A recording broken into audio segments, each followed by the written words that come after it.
want every side to come together to attempt to take down the 100 side. Man, they gotta We want understand, all the right? smoke. We go off the content.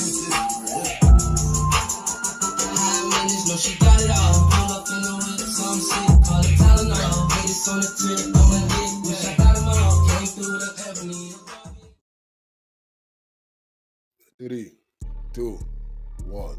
Hey there, welcome back to the channel where we keep it real. No capping. I'm your host, bringing you nothing but straight fire and authenticity. Today, we're diving into 12 rooms that I got to promote. The 100 ENT showroom, hosted by Big Wack100. The Beehive room. Love and R&B room, hosted by the queen of the 100 side, R&B. No room for the weak.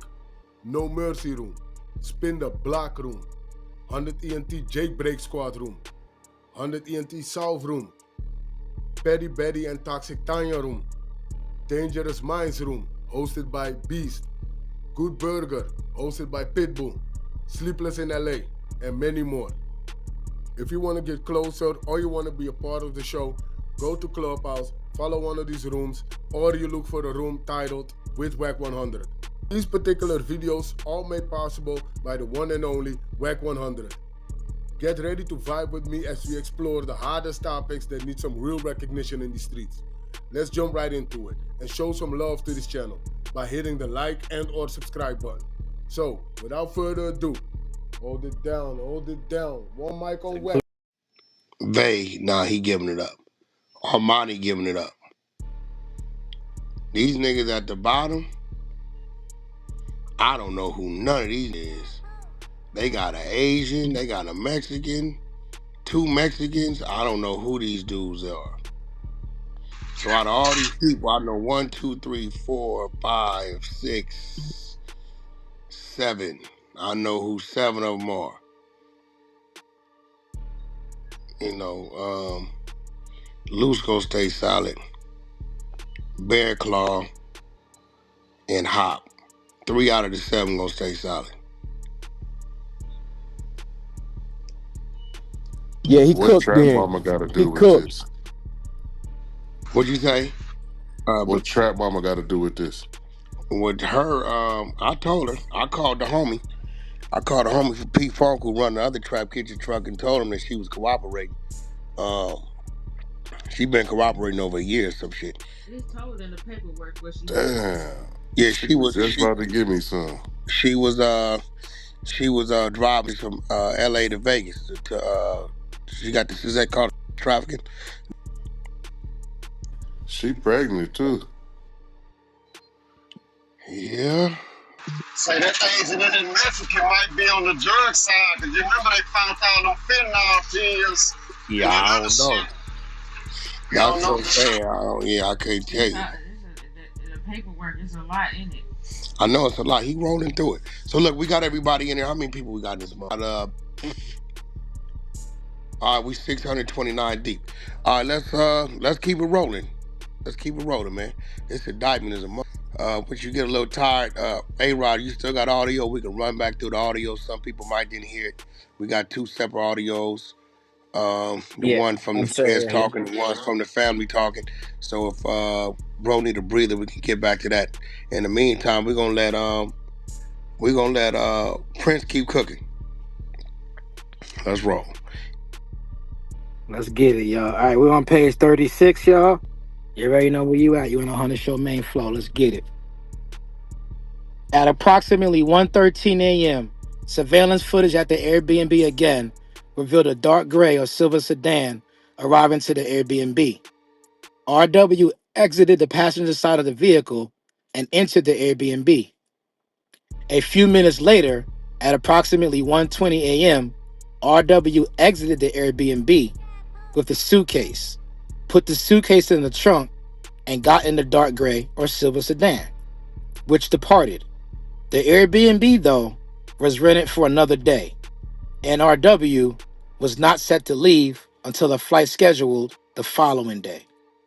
Both of Henley's phones did not begin reporting location data again until approximately 2:15 a.m.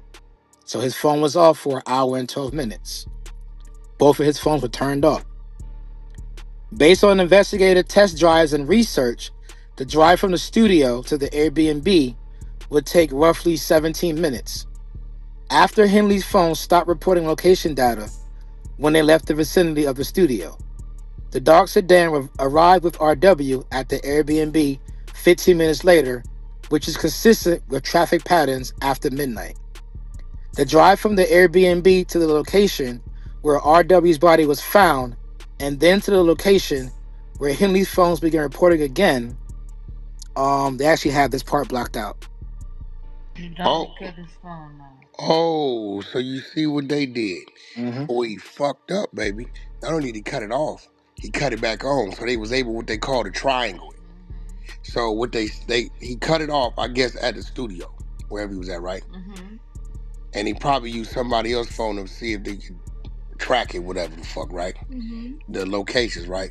Once they seen it was gone, they saying he went to the Airbnb. Mm-hmm. They got the address of the Airbnb, Mm-hmm. right? So they see how much time it took there. And then from the Airbnb to where the body was dumped, right? On, guess he went back to the studio. So they're able to triangulate 15 minutes, 20 minutes, and whatever 15 minutes, right? So let's just say that's 50 minutes. So within a 50-minute time frame, your phone went off at this place and came back on at this point. He's thinking they're not going to be able to see him go boom, boom, boom. But they didn't find out where he went, and that can only come from Sylvester. That's a fact. And the other. I don't know who else was there. Hey, Wack, you good. It's 48 minutes. You good. What I tell you. Right there. You good. The phone should have never came back on. Exactly. We never caught that. Stupid ass thought he was being smart. I keep telling y'all he ain't smart. How long I've been telling y'all that? You don't leave it off, leave it off. Well, let's see how unsmart he is. But let me see why. Now you do know they canceled the BlackBerry a couple years ago, right? And he moved to an app on the phone. And I guarantee you the reason why he had to cut it back on, because he got to stay available for that grid shit. I guarantee you that's why he was forced to cut it back on. That's a fact. That's a nasty word. But I mean, I just ran the triangle. I didn't even know what it said. So you said it was 48 minutes? 48 minutes, what? There you go. He's a bozo. Let's keep it. Let's break it down. So based on the investigative test drives and research, the drive from the studio to the Airbnb would take roughly 17 minutes. After Henley's phone stopped reporting location data when they left the vicinity of the studio, the dark sedan arrived with RW at the Airbnb 15 minutes later, which is consistent with traffic patterns after midnight. The drive from the Airbnb to the location where RW's body was found, and then to the location where Henley's phones began reporting again, they have this part blocked out. Basically says it's 48 minutes. The approximate time for the drive, murder, and moving of the body, particularly in the middle of the night without traffic. One of Henley's phones then made a call to Robinson, who Witness 1 reported was still at the studio, which is corroborated by Robinson's phone location data. According to Witness 1, Robinson asked Witness 1 if he had seen Henley, which Witness 1 found odd since Robinson was Henley's driver and bodyguard. At approximately 2:30 a.m. or 3 a.m., Henley returned to the studio alone in the dark gray Lexus and spoke with Witness 1, who reported that Henley appeared to be drenched in either sweat or water. Henley told Witness 1 that he was coming back from the gym. Slow down. Is Witness 1, they saying the female, or is that the security? That's security. Okay. RW's body was found hours later at approximately 9 a.m. One of the detectives investigating the murder believed RW died at that location near the side of the road on I-15 after he observed the roadway contained a distinct patch of blood which trailed down the hill from the roadway into the desert along with the drag marks. Henley's phone location data shows that he departed Las Vegas to return to Los Angeles at approximately 10 a.m. Here's the evidence from the scene. Officers and medical professionals responded to the scene of RW's murder, and a subsequent autopsy found that RW died from multiple gunshot wounds. The responders noted that RW was not dressed for the weather, which was cold and inclement on the night of the murder. DNA was collected from RW's ankle sock area, consistent with the direction that RW was dragged into the desert off the highway. The DNA profile obtained was not complete, likely due to the aforementioned inclement weather on the night of the murder. Analysis of Henley's DNA profile was inconclusive, such that he could not be after the murder. Witness 3 went to the studio to fix video cameras that were not working at the studio. After Witness 2 called Witness 3 to fix them, Witness 3 analyzed the equipment and concluded the DVR system was unplugged or turned off. According to Witness 1, DS then sent him money to purchase new DVR equipment for the studio. I believe that there's probable cause to conclude that footage from the DVR system would have shown an altercation between Henley and RW on the night of January 24th, 2021, and at a minimum, Henley and RW leaving the studio together shortly before RW's murder. On January 27, 2021, detectives spoke with RW's family, which was the first time his family learned that RW had died. On January 28th, detective again spoke with RW's family. Generally, his family confirmed that RW lived in California and worked as a musician. He was recently working with a music producer, Henley, who was also from California, and Henley had booked RW's Airbnb and travel. RW's family explained that RW was close with Henley and trusted him. Henley coached RW in football since RW was young. RW lived with Henley for a time while in high school. At some point, Henley believed RW had worn a chain that belonged to Henley's son to school without permission, and RW was kicked out of Henley's home. PM, RW's aunt, added that she called Henley on January 27, 2021, after learning RW had been killed. Henley claimed he had not seen or heard from RW and did not know his whereabouts. PM confronted Henley about arranging a trip for RW to record in Las Vegas, and then Henley admitted that he had done so. PM had overheard Henley speaking with someone named KF, whom investigators later interviewed. I don't know who KF is, Wack. About RW's travel arrangements. In a later interview, during the pendency of this investigation, PM said that Henley would call her on a weekly basis prior to the murder, but after that call on January 27, 2021, PM never called again, never again heard from Henley. Las Vegas PD also learned that a CA, a friend of RW, spent the week in Las Vegas and visited RW's Airbnb. According to CA, at about 2 a.m. on Sunday morning, January 24th, 2021, Henley came to the Airbnb and asked RW why he did not show up to the music studio the day prior, January 23rd, 2021. RW claimed he did not have a ride to the studio. CA reported that it was odd that Henley actually took the time to show up at the Airbnb in Las Vegas to confront RW. CA and his family left for California Sunday afternoon, January 24th, 2021, at about 2 p.m., and CA had not heard from RW since.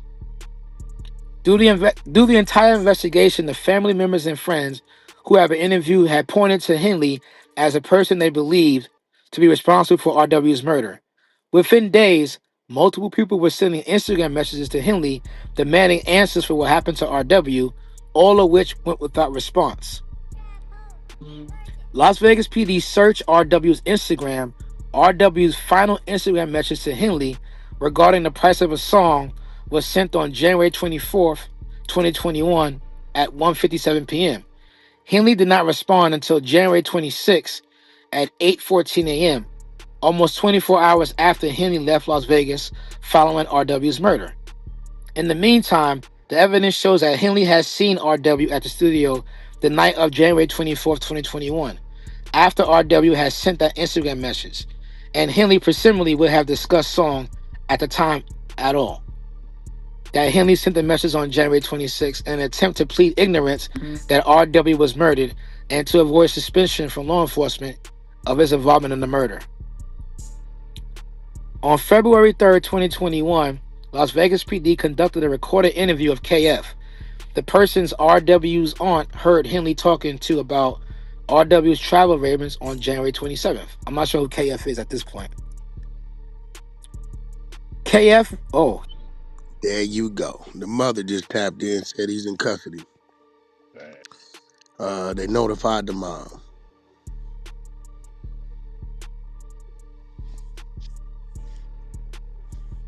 Like I told you on the 100 side of Clubhouse, the information rolls through. We get it.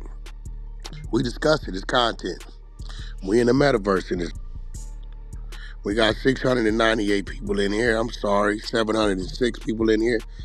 I can't see the chat. We're going to continue to keep the ball rolling. They picked up 2 more people since since the room been running. It looked like Big U's the main one they picked up. Looks like from the Luce Cannon thing his wife picked up has shown that they've also picked up Luce Cannon from his YouTube channel.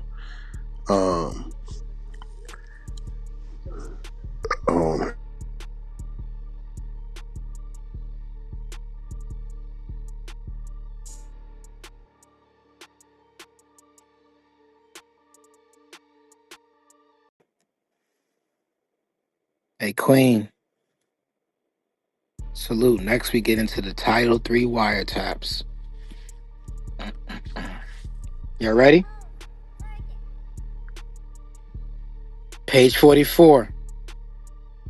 In 2023, after the Las Vegas PD attempted to interview parties about the murder, Henley and his associates made several inculpatory calls regarding the murder. So remember, inculpatory means that they made statements, right, that prove that they did something. Here's those statements. Let's get into it. What did they say? Henley and his associates made several inculpatory calls regarding the murder, which were intercepted by law enforcement pursuant to a Title III wiretap. First, Las Vegas PD went to Henley's home at Henley's. I'm not going to dox him. So, if you don't want me to, let me know. When he was not there. After leaving a business card and informing Henley's wife, SH, that they were there following the 2-year anniversary of RW's homicide. We're new to the case and we're just talking to everyone who was close to RW. SH called Henley from Henley's father's phone. SH had not done this before during the entirety of the wiretap. Henley answered, "What's up, Dad?" Further showing the nature of the call. SH then explained that the detectives came by their home and were looking for him and talking to others. Henley asked how many officers, but was otherwise extremely circumspect. In the hundreds of hours of calls captured that the detectives had listened to, Henley's voice was notably and conspicuously different on this call. SH also lied to police, stating that Henley only lived at this one address sometimes.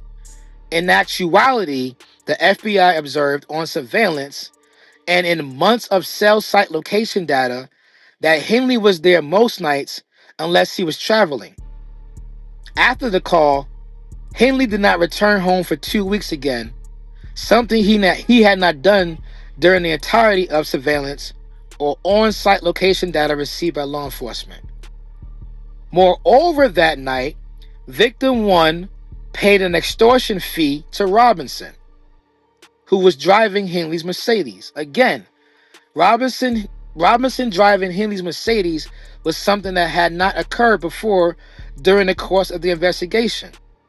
Based upon the agent's training experience, they believe that Henley not returning home for 2 weeks and having one of his associates driving his car were attempts by Henley to avoid law enforcement regarding R.W.'s murder.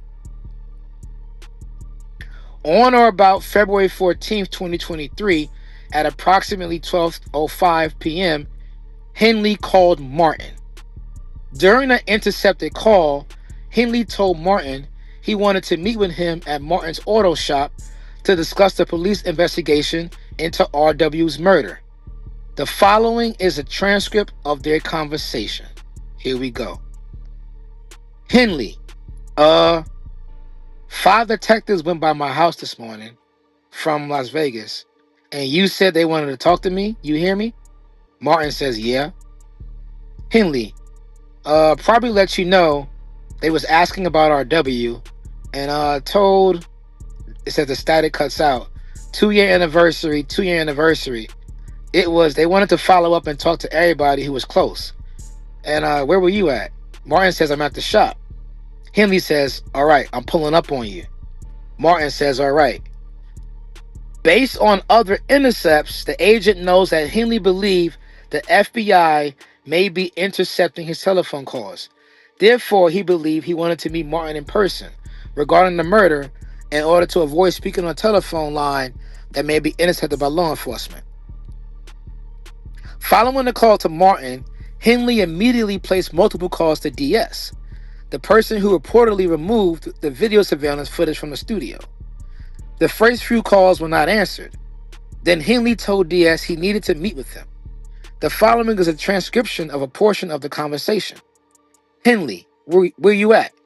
DS, at the house, ready to jump in the shower. What you on? Henley, I need to pull up on you. DS, all right. I'm right here at the house. Henley, all right. I got to pull up on you. DS, how long are you going to be? Henley, you about to go nowhere, are you? Nah. Henley, okay. DS, I'll jump in the shower, though. Just ready, though. Henley, okay. DS, all right, for sure. As discussed above, DS reportedly removed video surveillance evidence of Henley and R.W.'s presence at the studio hours before the homicide, namely all the security cameras and DVRs from the studio. On February 16, 2023, Henley was on the phone with DS. Henley told DS he was traveling to Las Vegas the following day where Witness 2 was located. On February 16, 2023, Henley was on the phone with DS. Henley told DS he was traveling to Las Vegas the following day where Witness 2 was located. Las Vegas PD had begun interviews of witnesses regarding R.W.'s murder, and I believe that Henley may have been going to Las Vegas to confront Witness 2 to see if he had talked to law enforcement. So we know Witness 2 is a he. On February 21st, 2023, Henley received a phone call from his son. Henley's son told Henley that Las Vegas PD called him about R.W. and suggested that detective had spoken to S.H. and Henley already. Henley told his son that nobody had spoken to him and that detectives directed him not to talk to anyone anymore about R.W. That same day, Henley called S.H. to tell her that LVPD detectives had called their son about R.W. and what was said. He called who?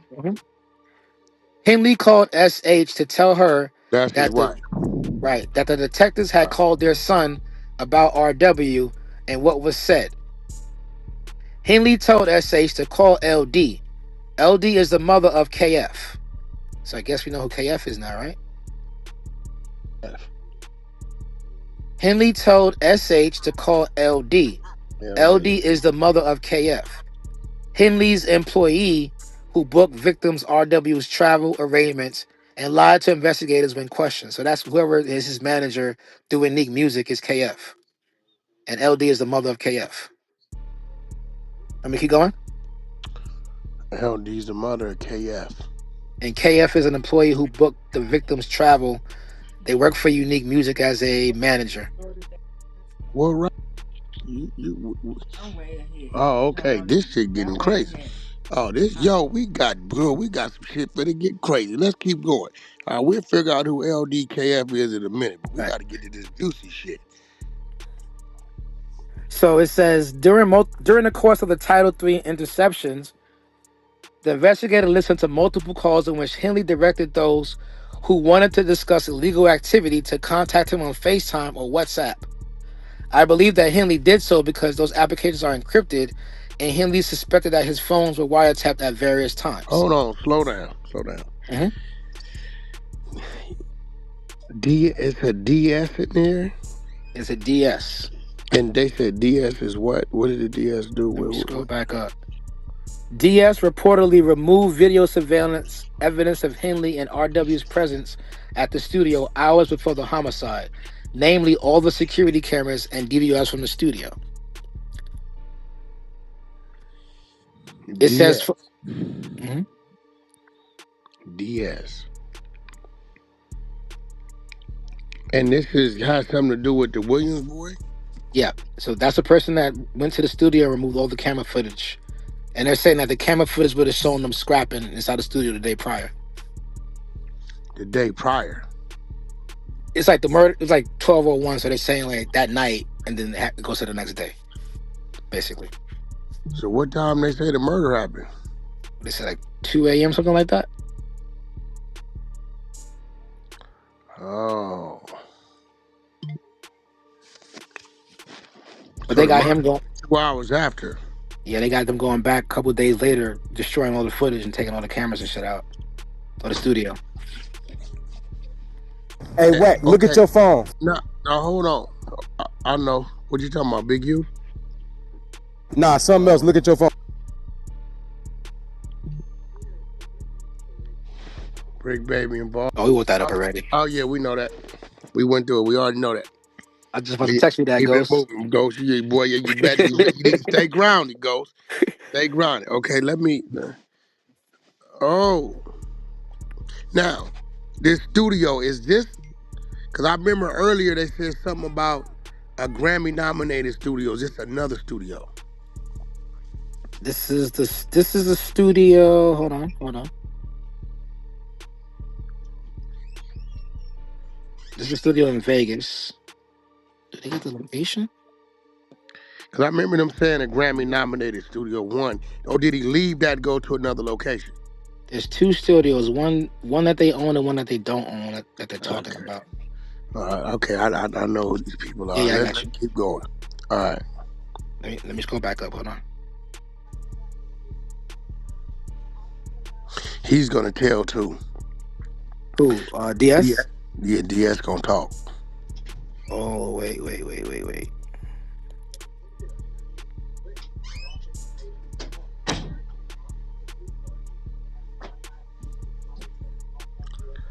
What you call it gonna pop up in here somewhere too? The restaurant lady son is coming. All right. It says later that same day. No. All right, let me go back up.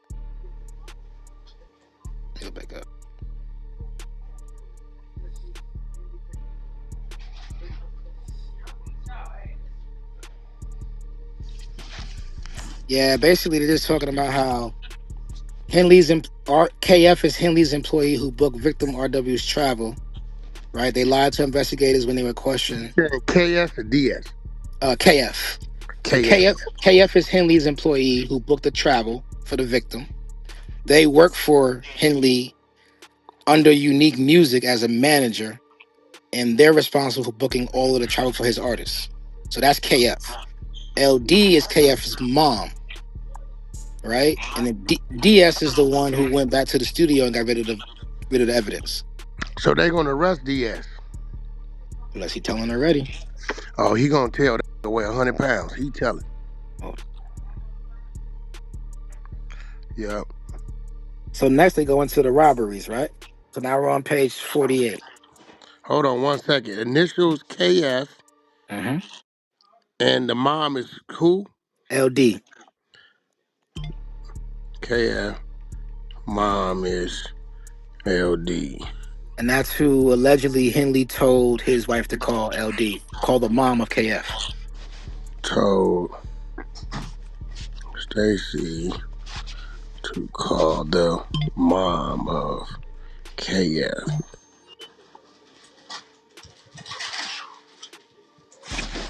Oh shit, wait. This is CEO. I got Dr. Umar's daughter online. She wanna tap in on your Clubhouse. Let me know when you can talk. Shit. Whenever she ready. Right now. Now's a good Right time, now. isn't it? I mean, we could take intermission to talk to Dr. Umar's daddy. Hold on. Y'all is witnessing in real time how Wack get shit. They sent it to me. Get mad at me. All right, let's keep rolling. Yeah, B. My floor appreciates me reading out loud the live text messages. Shit. All right, let's keep it rolling. I got somebody working on the initials. Let's keep it rolling. Robbery in violation of the Hobbs Act and as racketeering activity. According to witnesses, including victim 1, and corroborated repeatedly by wiretap and recorded meetings with Big U Enterprise members, the Big U Enterprise sets up and executes robberies throughout Los Angeles. Normally, Henley provides the target and location while the robbery is committed by the Big U Enterprise or at the Big U Enterprise's direction using the rolling 60s or other associates. The Big U Enterprise, as well as the individuals who personally commit the robberies, will take a cut and then often sell the robbery proceeds or give the robbery proceeds back to a victim as a power grab and to instill fear for future robberies of violence. One such robbery occurred on July 5th, 2021 at an unlicensed marijuana dispensary in LA area where victim 1 worked. Leading up to the robbery, the Big U Enterprise had been extorting victim 1 for years, and victim 1 had been paying the Big U Enterprise up to $25K per month when victim 1 was at the top of his earnings capacity. Shortly before the robbery, however, victim 1 had ceased paying extortion to the Big U Enterprise as victim 1 did not believe it was necessary or that he was receiving any benefit from the payments. On the day of the robbery, approximately 11 of the Big U Enterprise members and associates, including Robinson and Williams, both of whom victim 1 knew well as Rolling 60s members, rushed into the dispensary armed with firearms and without masks. They demanded belongings of anyone inside and stole cash and marijuana from the store before fleeing. At one point, they demanded a Rolex watch from one of the co-owners, but at Robinson's direction, they ended up letting him keep it. According to victim 1, while still at the dispensary, they have a footnote in here. It says to satisfy the Hobbs Act commerce element, it is enough that a defendant knowingly stole or attempted to steal drugs or drug proceeds. For as a matter of law, the market for illegal drugs is commerce over which the United States has no jurisdiction. Okay.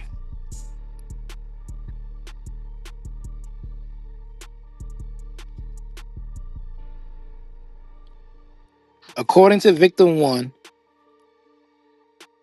at one point they demanded a Rolex watch from one of the co-owners, but at Robinson's discretion, they ended up letting him keep it. According to victim 1, while still at the dispensary, the robbers put victim 1 on the phone with Henley, who invited victim 1 to Henley's home. According to victim 1, when victim 1 arrived at Henley's all intent premises, Robinson, Williams, and other robbers were there, as well the proceeds of the robbery. Inside, Henley told victim 1, "That's how you rob yourself." Henley then demanded $10,000 from victim 1 to ensure other robberies did not occur. Henley also directed victim 1 to identify other businesses or dispensaries that could be similarly robbed and assured victim 1 that the Big U Enterprise would compensate him for identifying any robberies. Henley then provided a portion of the robberies proceeds back to victim one. They have a footnote here. As stated below, victim one's account is corroborated in a consensually recorded conversation in which Henley and Robertson asked for robbery targets from victim one. So this is recorded, Wack. It says this modus operandi The is female corroborated. name was LD, right? LD, yes, sir. That was the mom of KF. Okay, that's Lalani Dale. She's a board member. Oh shit. Spies is working. They didn't tap into his management records. So I don't know what she is, but she's a board member. Lalani Dale.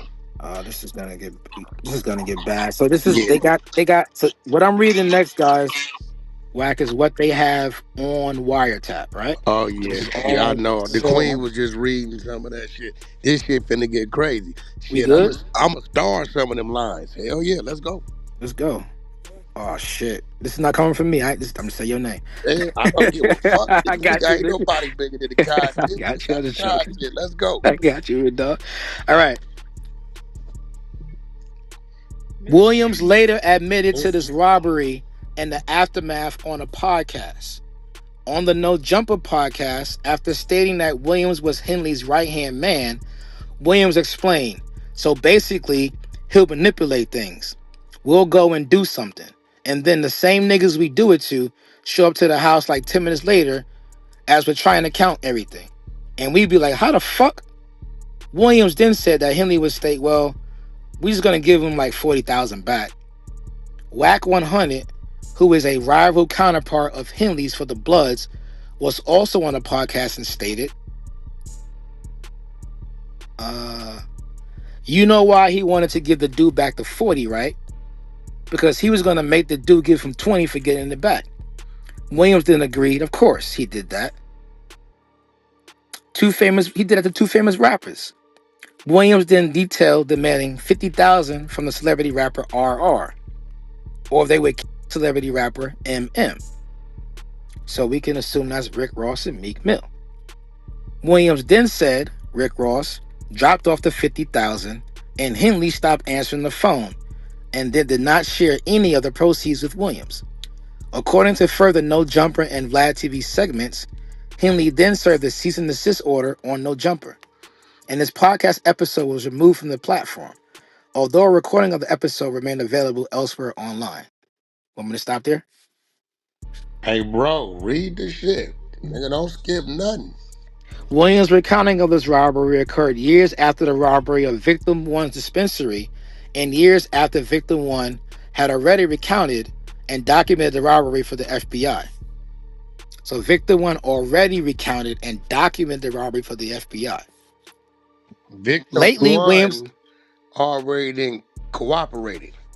That's what it says, and documented the robbery for the FBI. Okay, what robbery we talking about? Are we talking about the marijuana? Yeah, the dispensary. The dispensary robbery, yep. That's Dale. That's Dale, nigga named Monster. Got Dale, that? I'm sorry. You ratting. That's Dale. Go ahead, let's keep it going. Lately, Williams has claimed in multiple interviews that he is no longer affiliated with Big U, whom he now refers to as Big Useless or Big Uterus. However, Williams Yo, They put that shit to That's work. fucking crazy, yo, yeah. this That's nigga right fucking here. crazy, yeah. Yo, this shit diabolical. Go ahead, bro. God damn, let's go.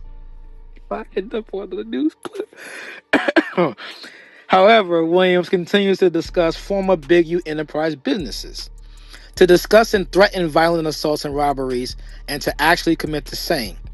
For example, on January 3rd, 2025, outside of the No Jumper podcast filming location in LA, Williams struck the victim in the head multiple times with a firearm and pointed a firearm at the back of his head, while two other suspects removed valuables from the victim, including jewelry, cash, and a cell phone, an excess value of $5,000. The victim lost consciousness during the incident, which was captured on video and posted to social media, apparently to stoke fear and boast of Williams' pen for violence. After the incident, Williams posted a 7-minute video on his YouTube channel discussing the beating, stating that he used to be Big Eustace's enforcer and that he loves to fight, and that the incident could have been a lot worse. Williams' post also played a portion of the assault. Similarly, on February 25th, 2025, Williams posted a video on his YouTube channel in which he threatened anyone that is at odds with him to do something bad to you, your mama, your daddy, anybody. In that same video, Williams walked through the checking in process and walked through the fact that he would rob any celebrity who did not check in, including at an Airbnb, a restaurant, a car wash, or anywhere. Williams also said that he was with Henley when rapper Rakim Hashim Allen, aka PNB Rock, was robbed and killed. That they told him to, this part is blacked out, that they told him to, and that they would get the jury later. Wait, slow down. I've never heard that. That's wild. Hold on. I've never heard him What talk. the? You want me to back up? I've never heard Luce Cannon. First of all, they already know who robbed PNB Rock. That ain't had nothing to do with Big U on him. So where did that come? He said, where did they get that? He said that from. Let me back up. Let me read it again. Similarly, on February 25th, 2025, Williams posted a video on his YouTube channel in which he threatened anyone that is at odds with him to do something bad to you, your mama, your daddy, anybody. In that same video, Williams walked through the checking in process and walked through the fact that he would rob any celebrity who did not check in, including at an Airbnb, a restaurant, a car wash, or anywhere. Williams also said that he was with Henley when rapper Rakim Hashim Allen, aka PNB Rock, was robbed and killed, that they told him to blank and that they would get the jury later. Okay, that don't make sense. So he said this on his channel?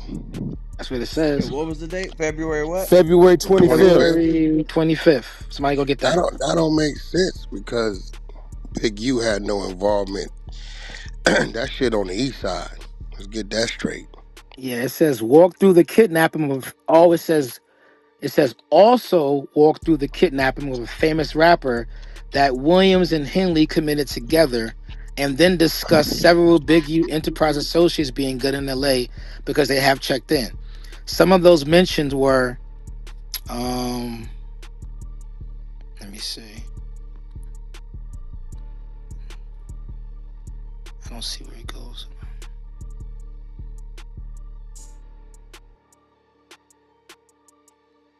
Yeah, he ain't had nothing to do with that PNB shit. I don't know. That's wild. Yeah, I'm finding that hard to believe he said that. Like, I mean, shit.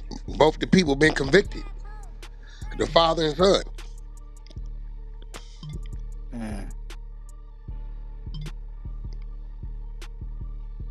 It says, according to Williams' statements in a publicly available online video, he kidnapped the victim, put him in the trunk of his car, and drove him to Henley's home.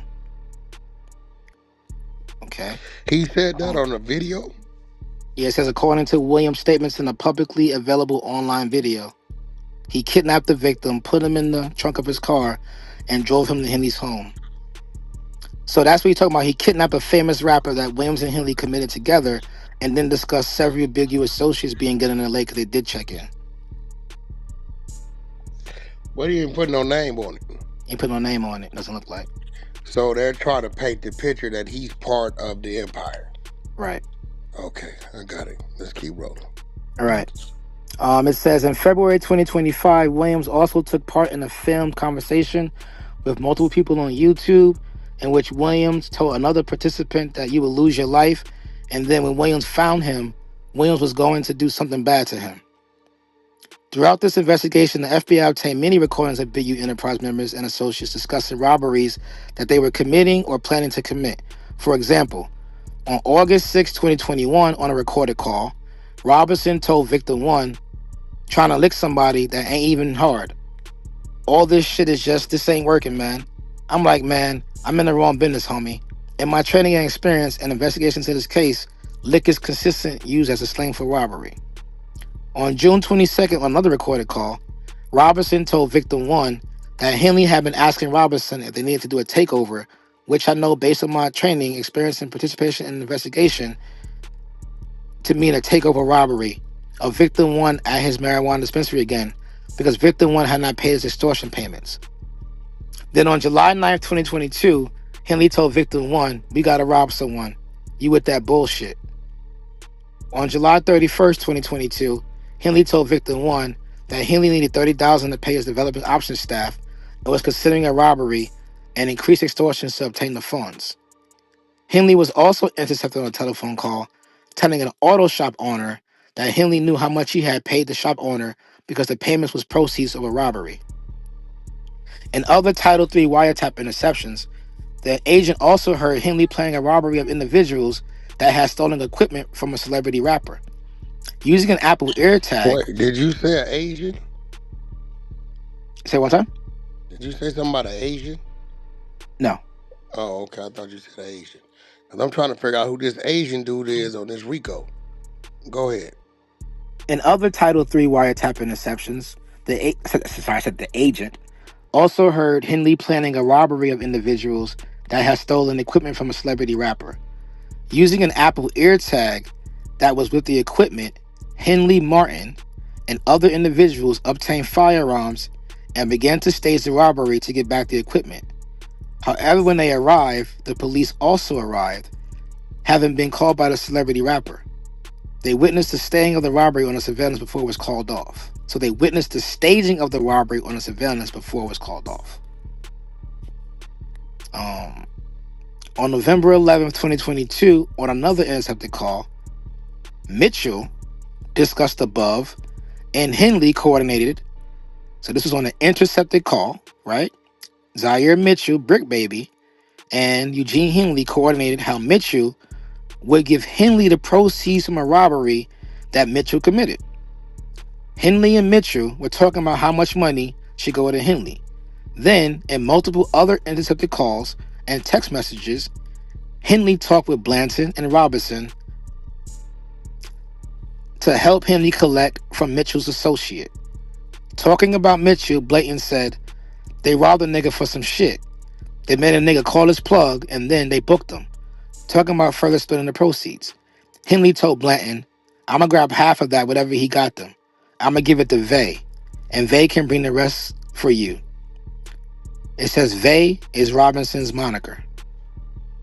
You got that, Wack? Vay is Robinson? You may know that. No, Vay is Sylvester Robinson. Sylvester, yeah, it says right here, it says Vay is Robinson's moniker. Yeah, okay. Vay is Mr. Belvedere. He drives him around everywhere. Got you. Right. He drives him everywhere, yeah.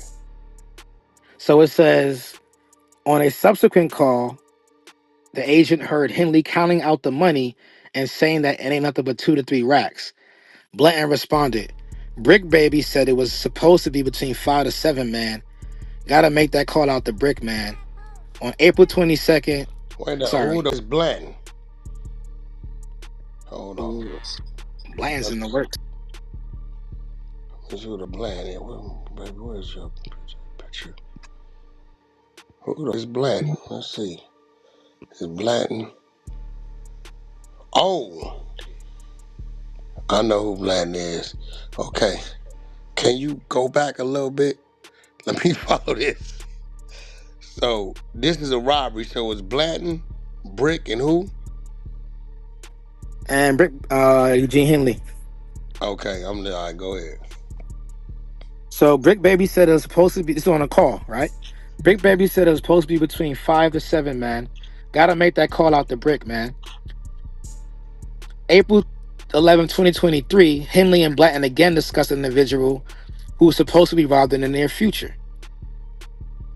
So they got him on a call talking about robberies. Let's see. A significant portion of Big U's enterprise consists of various extortion schemes checking in. So what else?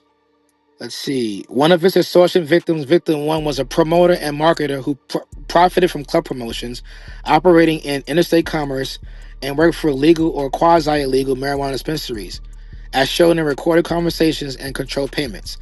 Henley and Robinson were quite open in their threats of violence and intimidation if the victims did not pay the Big U enterprise. As stated above, the July 5th, 2021 robbery was a key to their scheme of extorting Victim 1, in that once Victim 1 stopped paying extortion fees to the Big U enterprise, they robbed him to reinstate their control. At one point, Victim 1 asked in a recording what he was paying for, and Robinson explained that it was like they state that Bricc Baby is one of Mitchell's monikers. At one point, Victim 1 asked in a recording what he was paying for, and Robinson explained that it was like a retainer, and that if and when Victim 1 was robbed, Victim 1 would not have to pay extra money to the Big U enterprise for the return of his property. Of course, as discussed above, it was Big U enterprise members and associates who were the ones who had robbed Victim 1. And they did charge Victim 1 for giving his things back by not returning the entirety of the property they themselves stole and demanding more money and targets to rob. The evidence supporting the Big U Enterprises extortion activities includes consensual recordings made by Victim 1 of phone calls. So consensual recordings made by Victim 1 of phone calls. So Wack, Victim 1 recorded all those phone calls. Meetings and controlled extortion payments. Statements describing being a victim of the extortion scheme from Victim 1. Title III wiretap calls discussing extortions and payments, and threats made to other individuals on Title III wiretap calls showing the modus operandi of the Big U Enterprise extortion racket. Examples of some of the extortion-related recordings obtained from this investigation include control payments with the FBI's involvement are bolded. 4 days after Big U Enterprise robbed Victim 1, as discussed above, consensually monitored calls of Victim 1 in which Robinson tasked Victim 1 with identifying additional robbery victims for Henley and Robinson, where Victim 1 would receive 25%, and noting that Henley was discussing that Victim 1 owed Henley money, having only paid a portion of what he owed. Another recording call in which Henley stated that any payments that Victim 1 receives from another person he extorted must be paid to Henley. Another call in which Robinson told Victim 1 that Robinson needed to tell Henley something about the amount of money that Victim 1 would be paying to Henley, and Victim 1 said he would pay $500 to $1,000. Another recorded call in which Robinson asked Victim 1 what he has for Henley, and Robinson discussed how much Victim 1 can pay, but ultimately promised to cover for Victim 1 and allow him to pay the following day rather than face Henley's anger. Another recorded call in which Henley and Victim 1 discussed how much money would go from any event to Henley, the Rolling 60s, Robinson, and Victim 1. Henley stated that he wanted his money later in the day. Victim 1 and Robinson discussed how Victim 1 was being taxed by Robinson and Henley. Another call, we discussed that another extortion victim was not paying Henley what he was owed because DC was conducting business in Los Angeles. So, on 9/23/2021, Wack, you have You say DC? So this is different, right? Yeah, So, no, that's the same promoter. DC's his right. partner. But check this part out, Wack. Up until this point, these are all consensually recorded calls, right? On 9/23/21, you have a consensually monitored call in which Henley discussed how another extortion victim, i.e. DC, was not paying Henley what was owed because DC was conducting business in LA. So, monitored call means what? Recorded call means what? I don't know. Monitor call means, nigga, you calling in knowing it's hot. That's it. And that's between Henley and DC. So he's lining is DC going against the Victim 1, which is Monster? Well, could somebody be wearing a wire rack? Hey, Do they have an issue? I'm thinking this is a wire, Wack. yeah, but that monitor mean it's probably an agent listening on that It's, or something, Yeah, huh? with a nah, wire because we That's got what or I'm thinking. It's monitored. record it. Monitored is one of them working. it was a bug Yeah, in there. So yes, they listening. I say monitor how are they being. referring to the party promoters? Victim 1? They say a monitor call Victim is 1, involves supervisors Oh, listening. slow down. Victim 1 is what? Is the that's how party promoter. they party promoter. DC is the promoter out of Dallas. He out of Texas, right? Houston, Texas. Everybody go to strip clubs, they know who DC is. DC, yeah. Yeah. But so I'm trying to figure out You got who's talking to DC? Big U? Big U and Robinson. Robinson is talking to victim one more than Henley's talking to victim one. Yeah, that's he gonna pass it off. So DC is DC. I'm trying to figure. Hold on, bro. Robinson. Who the Robinson? That's Oh, that's Sylvester. Vay. That's Vay. That's right. Okay, yeah, that Vay and victim one is the same. They both the same temperament. Okay. DC. So who's talking to DC? Big U? So right now we have a consensually monitored call in which Henley discussed how another extortion victim was not paying Henley what he was owed. So this has to be a wire somewhere. DC wired. Is he talking to DC? Let me see. This is he monitored call in which Henley discussed how another extortion victim. It says IEDC was not. He's talking about IE. The victim is DC. It doesn't say he's talking directly to DC. But let me keep going. DC was not conducting business. So the next one is a recorded call in which Henley stated that he was just taking over the account, referring to DC, and that he will be taking every fifth table that is sold at DC's club. So that's a Every recorded call again. Every fifth table at DC's club, he's taking over. So he's telling somebody this. He ain't telling DC this. No, it's a recorded call. Okay. But the only recorded calls are coming from victim one. Right. Victim one. That's Dale. Dale already, huh? What'd you say? Talking to myself. Is that loose lips? I said juicy lips. Oh, you talking about your lips? Yeah. Yeah, I know they are. I told you that earlier. Okay, Dale, which is Monster. Oh, Dale and shit. Monster, same person. He's a party promoter. That's victim one. He already working. Okay. We know he working. We got him. Go ahead. So Big U's talking to somebody else about the play he's gonna run on DC is what this paperwork saying. We got it. So that means whoever Big U talking to is wired. He's wired with it. So that went to the Queen asking about that Title III communication. Let's keep it. We trying to figure out who he's talking to. Okay, here we go. We got some more. So next we got a recorded call in which Henley asked victim one, why was he on the phone with him when he was coming to pick up his money right now? They didn't discuss how much will be paid electronically and how much in cash. Later that day, Robinson provided victim one with the number to pay an associate Tubbs for Henley. So who's Tubbs? Next, you have a recorded call in which Henley told victim one to get a cannabis shop up and running for him to pay some rent. You have another recorded call in which Robinson told victim one to give Henley a weekly salary of $1,000. Robinson further advised that victim one gets in trouble when promising larger amounts. Robinson also asked victim one where DC lived because he and Henley were trying to DC up based on his non-payment referenced above. So Robinson also asked victim one where DC lived because he and Henley were trying to DC up based on his non-payment referenced above. What the is wrong with Vay? Oh man, they got I don't think Vay moving like Vay moving like he the consigliere. That's what I'm saying. He moving. He talk about where DC live because me and Big U try to f him up from non-payment. That ain't even Vay. This shit is hilarious. Go ahead. This is crazy. All right. The FBI provided $500 in cash for the meeting, and victim one paid that money to Henley. They set him up with the so that's Dale. Dale really working. Jeez. The FBI provided $500 in cash for the meeting, and victim one paid that money to Henley. Next recorded call, in which Robinson asked how much money victim one had for Henley.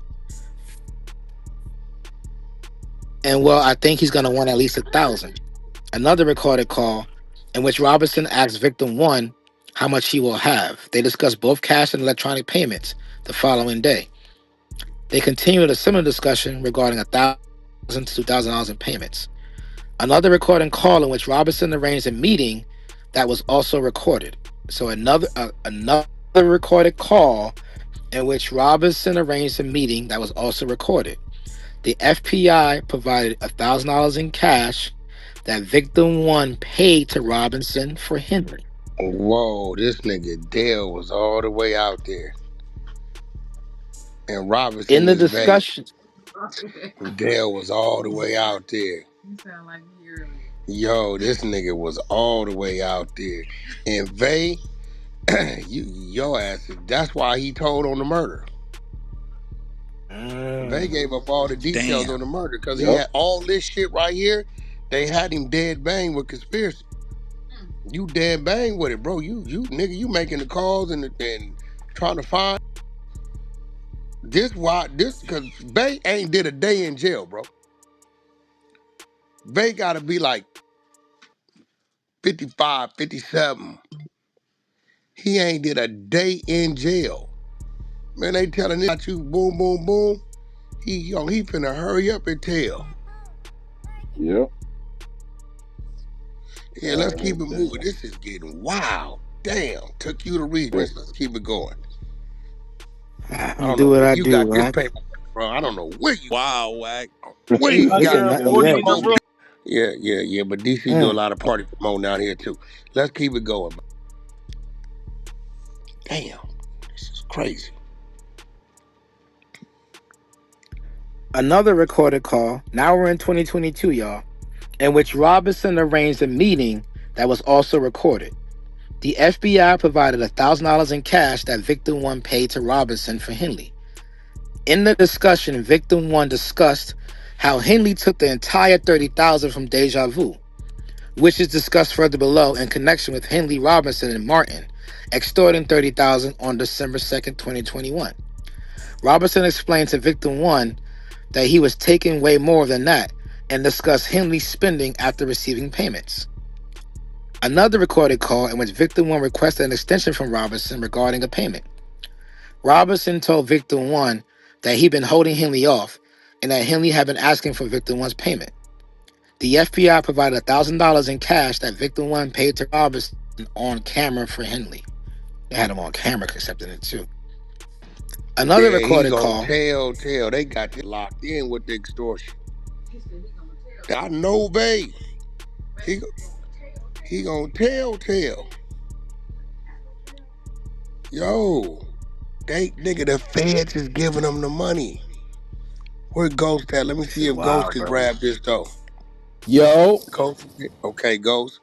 You hearing what's going on, right? Hell yeah. Now, we hear the extorting and we hear the lineup going on. But what else do you hear? Dale is working like a We know that. motherfucker, We bro. know Dale working.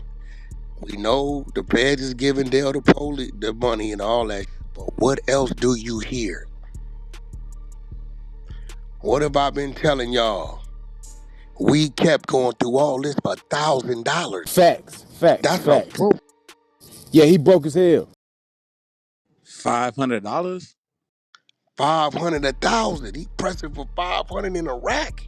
Talking about he trying to find out stay at about $500 and $1,000 payments. $1,000.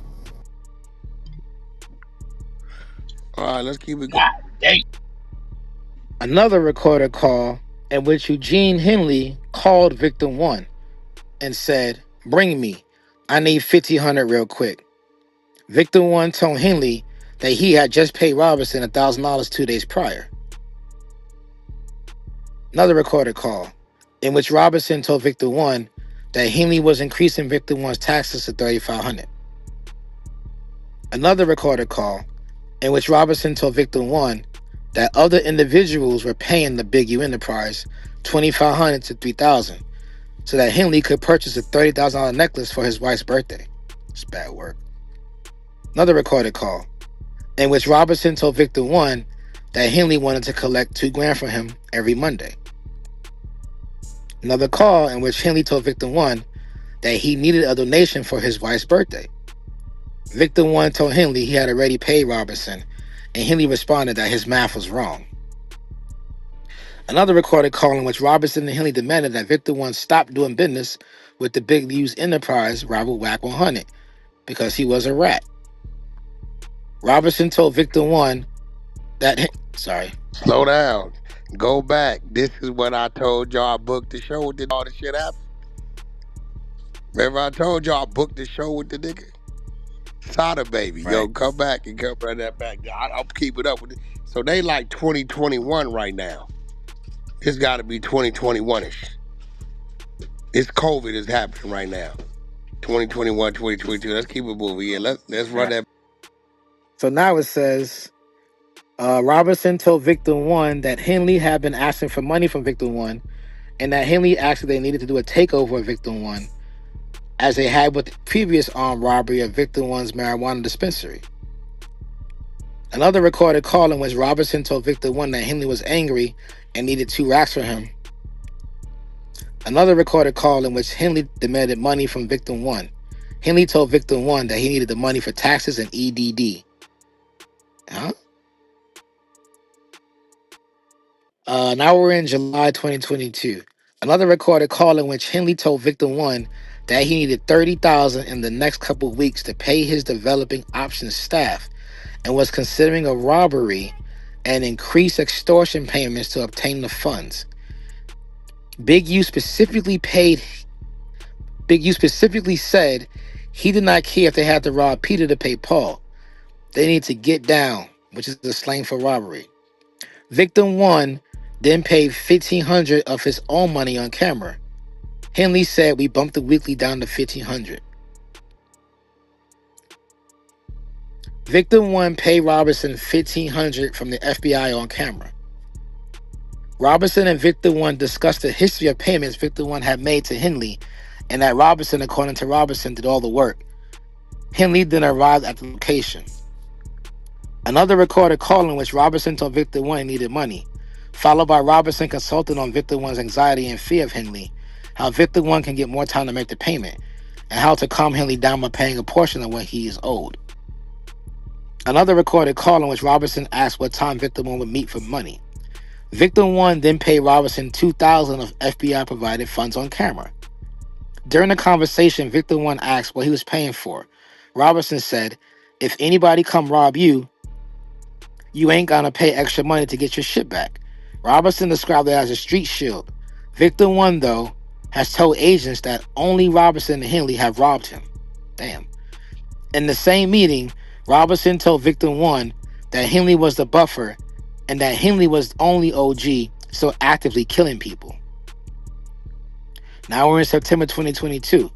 Another recorded call in which Robertson asked Victor 1 for his location so they could get the payment out of the way. Victor 1 then paid Robertson $1,000 of his own money on camera.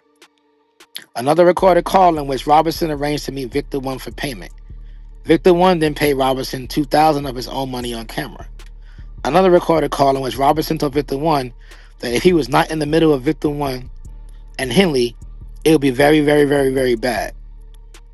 Robertson also stated that there are 2 people that owe the Big U Enterprise $200,000, and Robertson had yet to threaten them. Another recorded call in which Robertson wanted to pick up payment for Henley. Victor 1 then paid Robertson $2,000 FBI provided on camera. That's a lot of money being paid on camera, y'all. Another recorded call in which Henley chastised Victor 1 because someone associated with Victor 1 stated that he was working with Henley. Henley told Victor 1 that Victor 1 had to pay Henley for Victor 1's associate using his name. Victor 1 told Henley that he had nothing to do with it and questioned how to get the money from him. Henley repeatedly said to tie him up if that was necessary, but that Henley would not get involved. In the same call, Henley said if Victor 1 paid his rent, he would let him off for the weekly tax payment.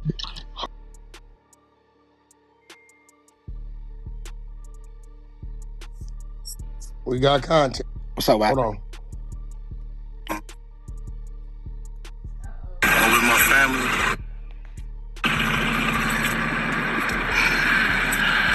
Talk to my sons, I talk to everybody, man. I'm just saying,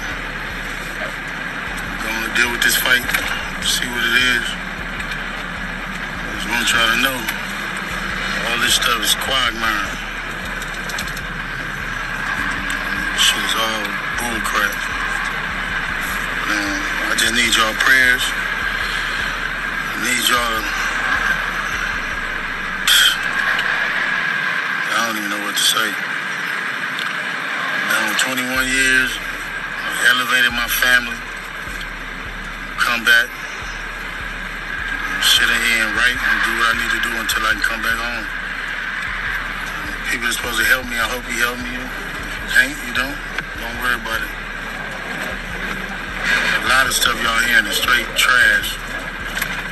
I appreciate the love and I appreciate people who've been helping me. I don't know. It's hard helping black people and not being hunted for doing it. First Street, it might be to, I don't know if it's to the right or the left. Reach out to anybody who can help me, y'all. You hear me? Help me on family. Appreciate y'all. Go. This is my last video before I turn myself in. I'm with my family.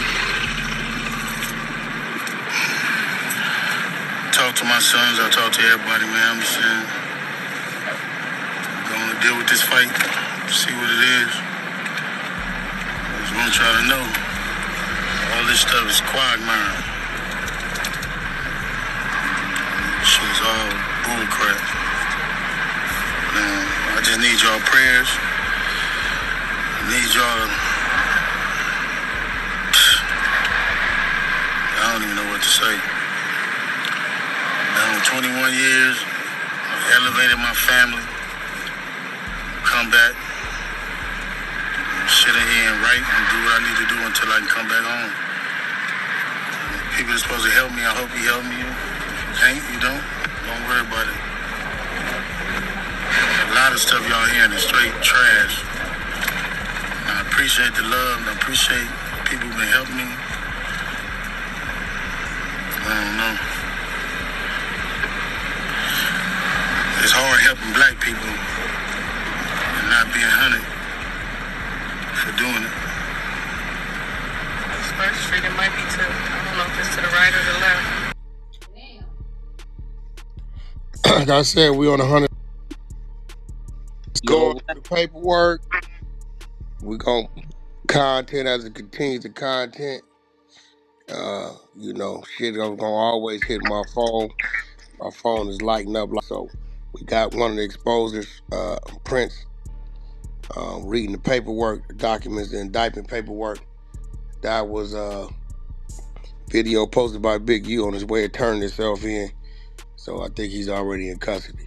Let's keep it moving. Let's get it, y'all.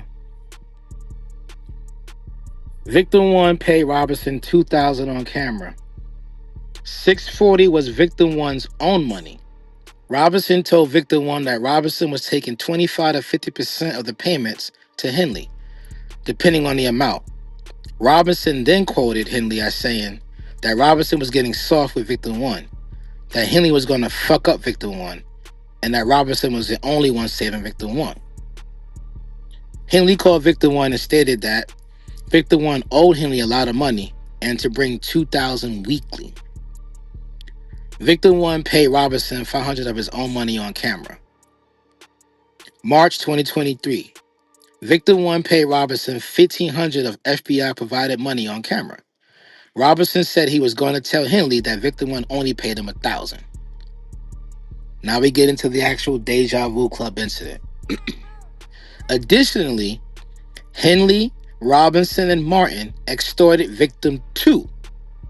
Now we're on to Victim 2 at Deja Vu, an international adult entertainment club at a location in LA on December 2nd, 2021, which Robinson and Victim 1 later discussed on a recorded call on January 20th, 2022.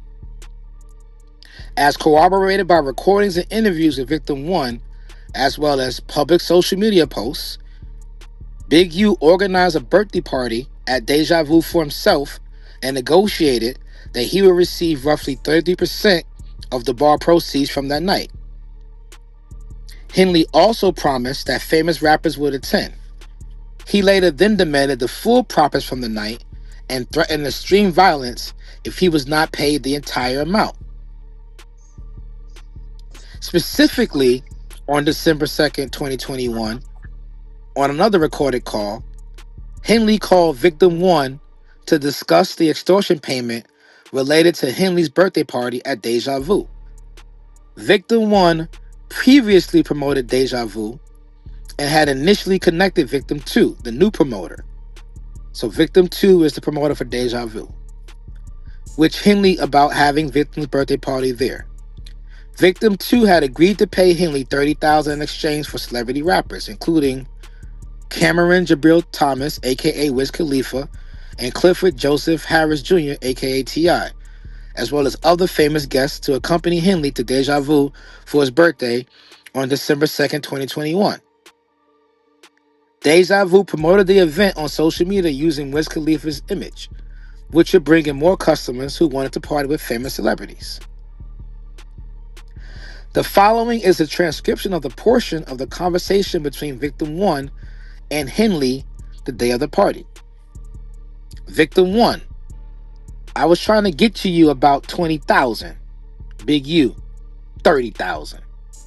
Victim 1: I sold it for 30, the whole thing for 30. And I got to get all the people. Henley, 30,000. Cuz this shit is viral. It's all over the city. Got me into my wife and with everybody else. And that's the number you told me? Victim 1: but if Wiz don't come, Big U, yelling at Victim 1, nigga, I wouldn't give a f. I tear that shit up. It won't be a club in that bitch no more. You don't tell me if Wiz don't come, nigga. Victim 1: but it's what I sold. Big U, I want to get. You knew T.I. was never gonna come. And T.I. said he was not getting dropped. So that's one Vay. So that's on Vay if he ain't gonna get it. That's on you and Vay. I don't want to hear nothing. You ain't gonna use my name. You need to bring me that money now. Victim 1: I'm getting it from Tubbs. And then later on, like 2 or 3 hours, they're gonna let me borrow some money. Big U, matter of fact, I'm gonna have my niece. Hold on. They don't say her name. It says, matter of fact, I'm gonna have my niece and them to come and get it. Later in that call, Victim 1 and Henley discussed the club and the revenue Victim 2 was expected to earn from the event. Henley described his expectations for the event and said there were going to be 5,000 6-0s in this. 5,000 6-0s in this that's going to be pulling up. If we got the tier, be ready for that. Be ready for that. Bring me my money. They got a little footnote. Based on his experience, he's saying that 6-0s are 60 members. We know that at this point, right? All right. The night of December 2nd, 2021, Henley, Robinson, Martin, and countless Big U Enterprise associates showed up to the Deja Vu. Wiz, T.I., and other promised guests did not arrive as promised. Victim 1 watched as Robinson, Martin, and 3 other associates took Victim 2 into a back room and extorted $30,000 from him before returning to the main room to party. I'm going to say that again. Victim 1 watched as Robinson, Martin, and 3 other associates took Victim 2 into a back room and extorted $30,000 from him before returning to the main room to party. Not only had they demanded a flat payment of $30,000, but also 30% of all proceeds from the party that night, as was advertised. That was supposed to go to developing options. Any questions on that before we get into the sex trafficking? He can't do that because now he's turning developing options into a motherfucking criminal organization. Because if he so who was Victim 2? Victim 2 was a party promoter for Deja Vu. Got you. All right. Whoever replaced Victim 1. Got you. Got me? Got you. I think I know who that is. And also it states here that let me see. They advertised that the night that all the proceeds from the bar was going to go to developing options. So that's how he had it advertised. But then he leaned on a party promoter to give him 30% of everything for his own pocket. But he advertised the party as, hey, show up to the party or proceeds going to developing options to the nonprofit. See if y'all see a Miss A down in the goo. Miss A, MSA. Let me see. I think she's under that. No. Nisa the Goat. Nisa the Goat. NISADAGOAT. I got her. And see if you see a Nafees CEO. NAFEES CEO.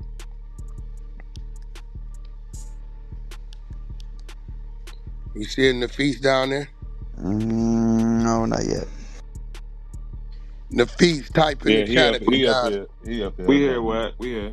All right, so listen, for the last, I don't know how many hours, 800 something deep, we've been reading this RICO paperwork. It's called, what's it called? Drawdown, or what the fuck is this shit called? Operation Drawdown. Operation Drawdown. On Big U just turned itself in. We just played the content. I got the exclusive video. We put it up.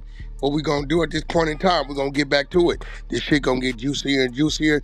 You ain't gonna get it nowhere but from the 100 side, the exclusive content, because we got some things that go with some things that complete some things. Right now, I'm gonna turn this show over to Captain Tazariot. Cap, you ready? What you want me to do, Wack? Yo, Cap, hey, listen, you're on the 100 side. You got to play your role, bro. Everybody got a role.